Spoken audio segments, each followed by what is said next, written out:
Notice I would have gotten all gussied up. I would have had Eggs Benedict waiting for you. Well, I've already eaten, and you look absolutely lovely. Thank you. Would you like some coffee? No, thanks. Well, then, why don't you just sit down? All righty. Listen, I was looking at the banner, and I came across the article on your broadcast last night. Oh, yes. Well, they had to use quotes from me in order to do a story about Craig Stone, or else they would, unfortunately, be sued for libel. Well, tell me more about this Firefly character, though. Are you getting into some dangerous territory here again? Is that why you're here? Out of curiosity about Firefly? No, not really, but I am concerned about you, though. You know, I spent all last night thinking about what keeps us apart. Jonathan, I really can't take any more. Really, I can't. Dorian, neither can I, which brings me to the real reason that I am here. Yes? Well? Dorian, I don't think we should see each other anymore. I see. I mean, my life is just too complicated right now. You keep saying that, John. What are you talking about? 3 wives and a dozen children stashed away somewhere? No, Dorian, it's my work. I mean, I'm involved in some really secretive investigating right now, and it could do a lot for my future.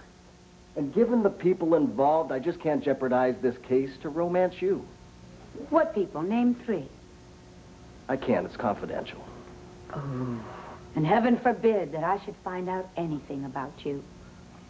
Well, you might show it on your next View on Landview. Ah, touche. You gotta admit, you're not the type to keep a secret. Now, wait a minute, John. What happened with you was a mistake, an honest one, and this Craig Stone, I had to come out in the open about him. He's a threat to my daughter. I want him to pack up his suitcases and leave town. I want him to be afraid for his life. All right, but if I tell you who's involved in this case, I will have to pack up my bags and run for my life. Oh, you're so infuriating. In the guise of giving me more information, you're just making me more curious and frustrated. Dorian, I am sorry. Maybe sometime in the future. When my life is a little simpler, maybe. Translate that for me, will you? Future? Are we talking weeks, months, years? Ah, you don't know. You're right. But listen, if you need a private investigator for anything, I can recommend someone. And I assume you haven't heard any more from Paul Kendall or whoever it was that sent you the letters? No, it's just as well. Seems as though my knight is wearing tarnished armor. I'm sorry if you're hurt. Not hurt. Disappointed. You're not the only one. Take care of yourself, Dorian. Goodbye, John. John, wait a minute, please. Come back.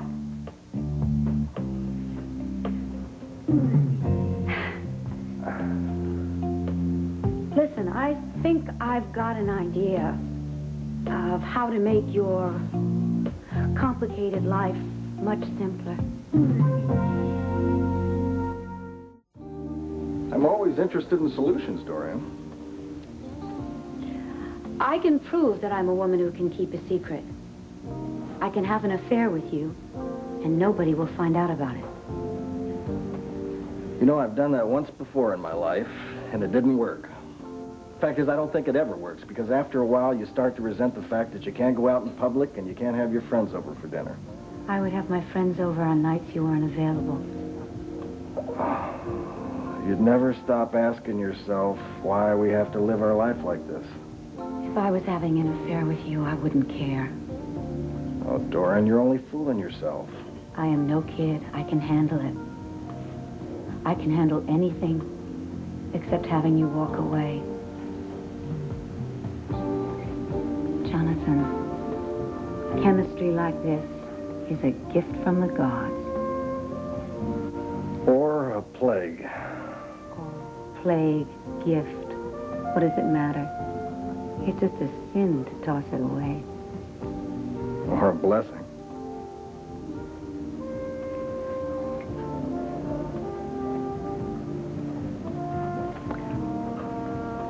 Why don't we have dinner together tonight? Nobody else, just you and me.